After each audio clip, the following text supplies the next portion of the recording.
Hey everyone! Welcome back to the channel. Today we're diving into one of the most talked about storylines from the French Open.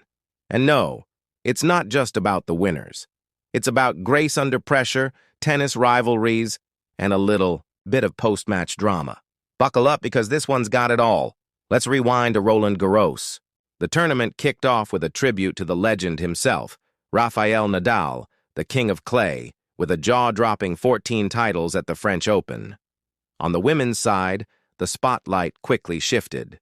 Coco Gauff stepped up in a huge way, defeating Aryna Sabalenka to clinch the title, becoming the first American woman since Serena Williams in 2015 to win in Paris.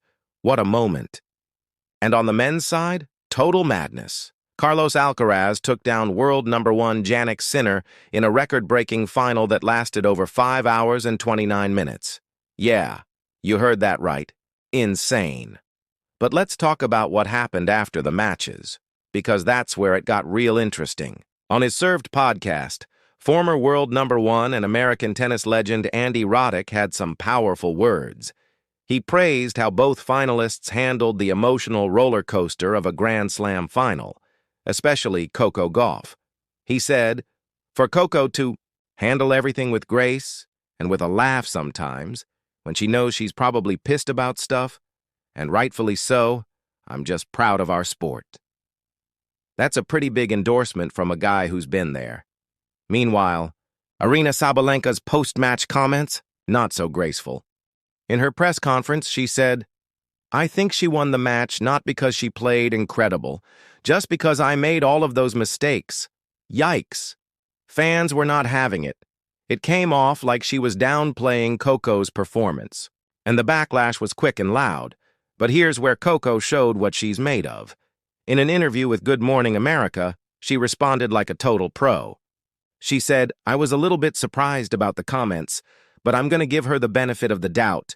I'm sure it was an emotional day. That's class, that's poise, that's champion energy. And to Sabalenka's credit, she took a beat and came back the next day with a more reflective message.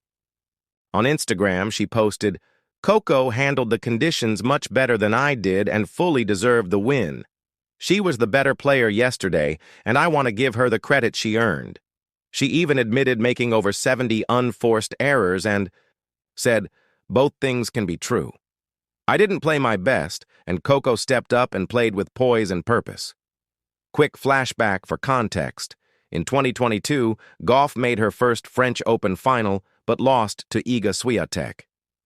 This year, Sabalenka beat Swiatek in the semis before falling to Gauff. So yeah, there's some serious history between these players. The rivalry between Coco Gauff and Aryna Sabalenka is heating up. And with Wimbledon right around the corner, fans are dying to see if they'll meet again on the grass. Here's the stat to watch. Their head-to-head record, super tight. Sabalenka leads just 6-5. And while Coco has never gone past the 4th round at Wimbledon, Sabalenka has been to the semis twice. So, could Wimbledon be the next battleground for this epic rivalry? Let us know in the comments. Are you backing Coco's rise, or will Sabalenka strike back? Or maybe there's a surprise contender in the mix.